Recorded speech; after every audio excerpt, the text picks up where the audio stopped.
Traditionally, the creative industry has pitched their work for free, hoping to get a paid gig. But things do seem to be changing. But that begs the question, should creators ever accept unpaid work? Should creatives ever really be working for free? I don't think you should ever be working for free. My problem isn't with that, and that wasn't why I was booting off with Thursday. My problem with that is when brands ask people to work for free. I think there's a massive difference. If you're a young person and you're wanting to do some free advertising for someone to show them what you can do, or you want to do, you've got a brand that you aspire to work for, and you do some advertising for that, hoping that it'll bring you into more opportunities. Fucking go ahead and do it. It's your own time. You've decided if you're on a go. If you've got a brand that's coming out there like Thursday, going right. We're looking for taglines. These are the colours we want you to design it in. Go, do your best, and the best one will get featured on our advert. That's a brand manipulating young, impressionable creatives who are looking for opportunities, and that's bullshit. But the flip side of that is, for those young creatives, that might be their big break. If they get the Thursday gig, they're going to get loads of paid stuff. So I can see why a lot of people would do that. Mm-hmm. And I also know of businesses that will go, they might look at, say, Gymshark, they might look at Huel, they might look at those types of companies and go, we do videos, or we do animated explainer videos, or we do whatever it might be, and go, we're going to create an advert for them and put that out as a piece of content to hopefully get noticed by that company or companies of a similar ilk and size to win business off that. Yeah, I mean, What I'd say to kind of young creators, though, we're looking for that opportunity. Don't do it for that fucking brand. You're doing some free work. Just use that creativity that you've got. Do some amazing content. Build your own audience and get opportunities from that. The opportunities will be miles better, and there'll be loads of them, right? Don't just chance it on doing work for big brands for free that they've asked for. I just because one of the biggest skills you can learn as a young creative, right? Because a lot of you are going to go freelance. I'd say probably the vast majority of you nowadays. Is learn to fucking charge for what you do. Yeah. Honestly, the only time I've ever done free work for brands is when I'm taking the piss out of them. I'm doing brochures and I rinse the brands. Like I've charged for every piece of work since day dot, and some of it was shit. I was charging whilst learning. Yeah. Learn those, because they're two really important skills. It's not just, you can be as creative as you want, but if you can't charge for it, you're going to be skinned. That's what happens with a lot of people, doesn't it? Especially when they are freelance. They're actually decent at the work part of it. They just can't attract any clients themselves, which is ironic because a lot of them are like good copywriters or good at marketing. They just can't do it for their own business.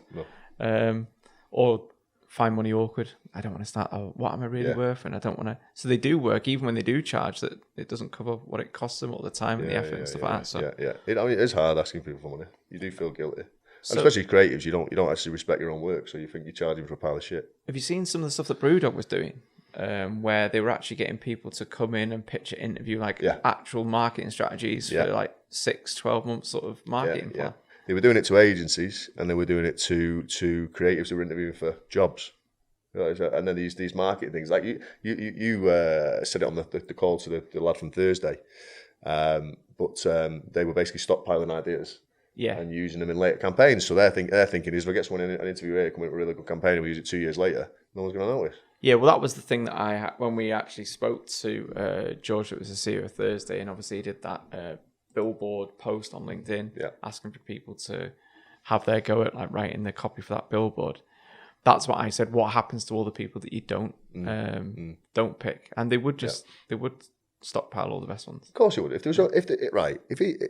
that guy gets 20 good ideas in there, 20-minute taglines, he will use them eventually. Yeah, it will happen. I would.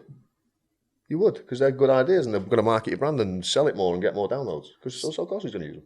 So is that when you pitch to a business, will you pitch to them all the ideas that you've got, or because when you're doing billboard campaigns with like sort of big brands, how does that work? Honestly, we've stopped doing it, because one thing that we found is they can steal your ideas as well. I mean, they go, we're not interested. But we used to when we first for the last, it's only still recently really, for the last year and a half since Offended was born, we've been going in and pitching proposals with proposed creative prior to signing a deal, right? And then we scrapped all that. Apart from for enterprise level clients, because we thought, well, it's worth going in there for these big clients to see if we can win them. And the conversion is actually higher, because the problem with creative and working on a campaign, because we were just doing it speculatively. We haven't done our market research properly yet.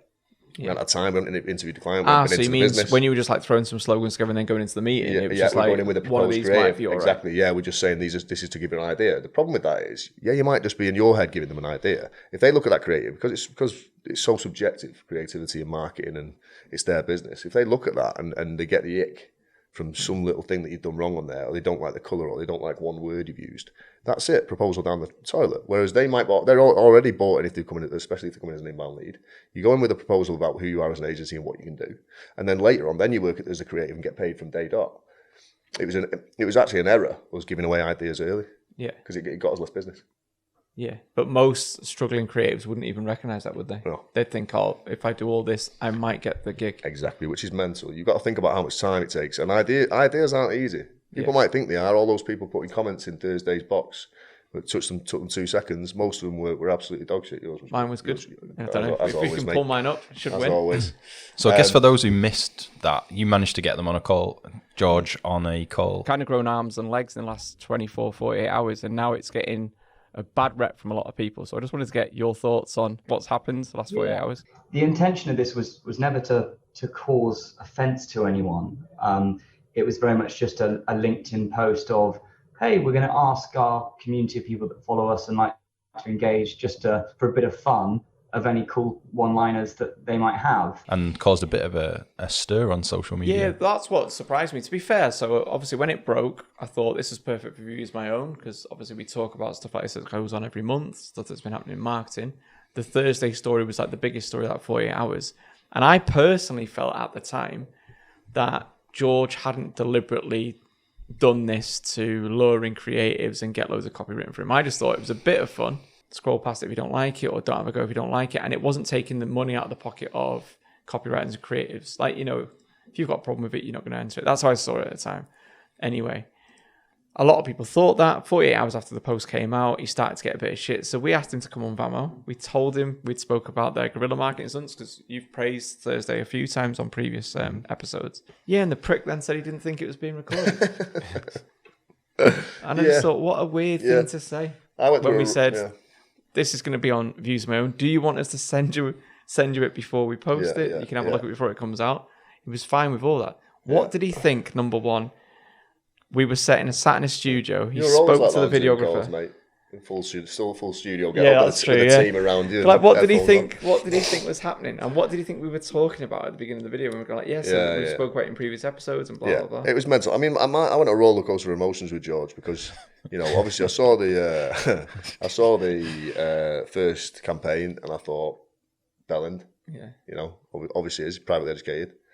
Nothing wrong with that. Just learned that Mike was privately educated the other day. Right, so, Secrets out. Secrets out, everybody. Honestly, the working class hero. The army pay for a big contribution. I'm the poorest posh person. If it helps, you can't tell. I think that's a conflict.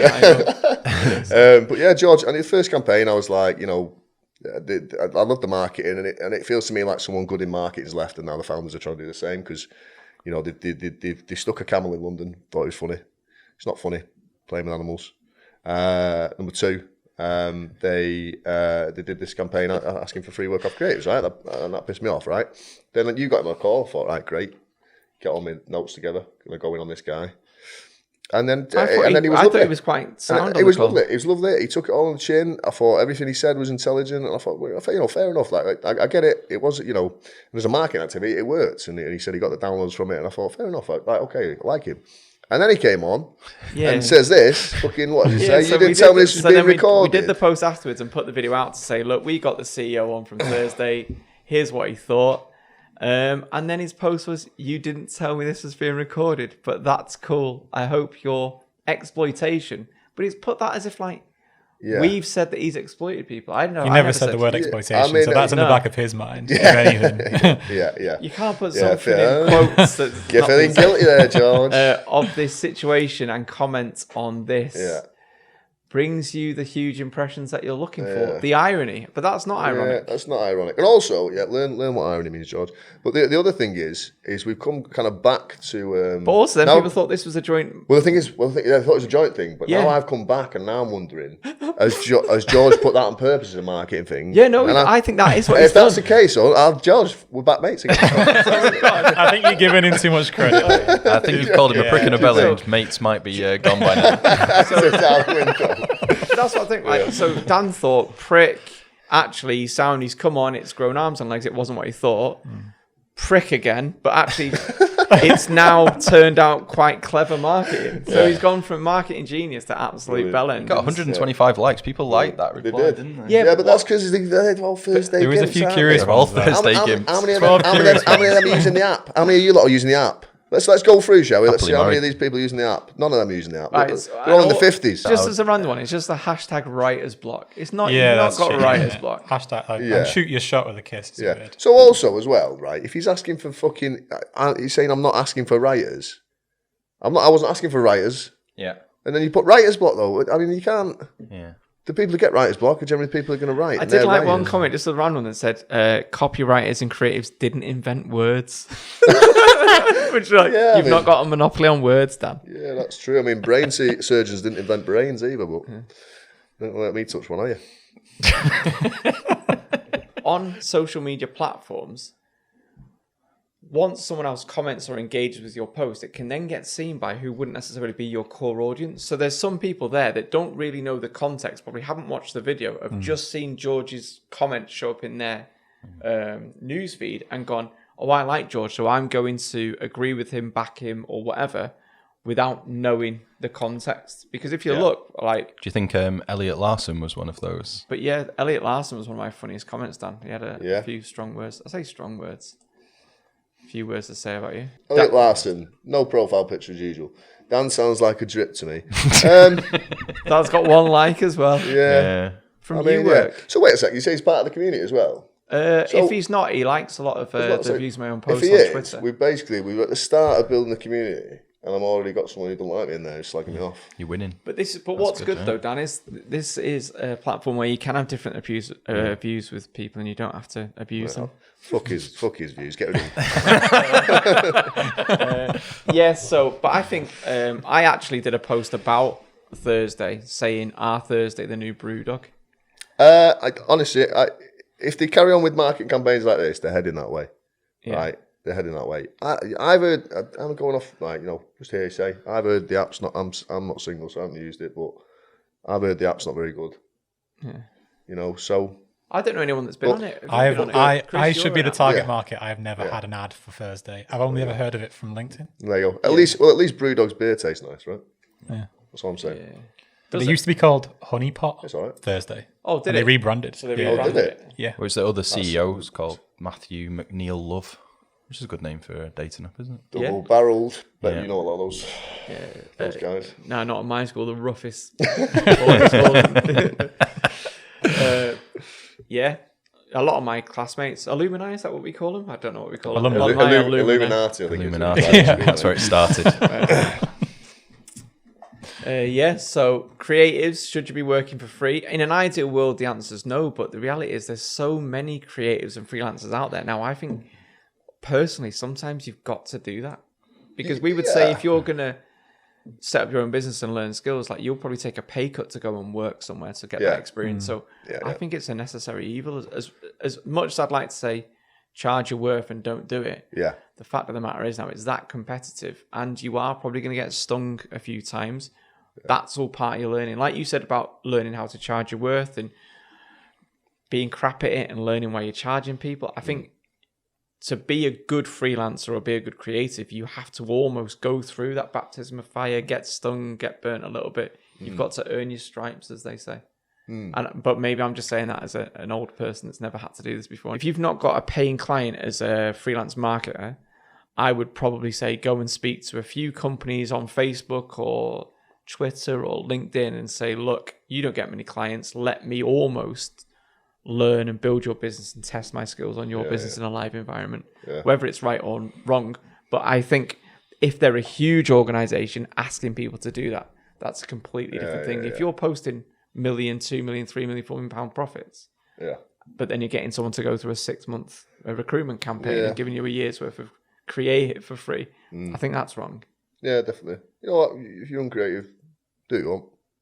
Do what you want. Don't listen. What about for your brand? Yeah, our way isn't necessarily And right. brands, I'm just telling you. A message to brands that are saying, doing posts like this, like Thursday. If anyone else said this, say if someone else did this. Say if Gymshark did this. This is an interesting one. Say if Gymshark did this, and they did something similar recently. Yeah.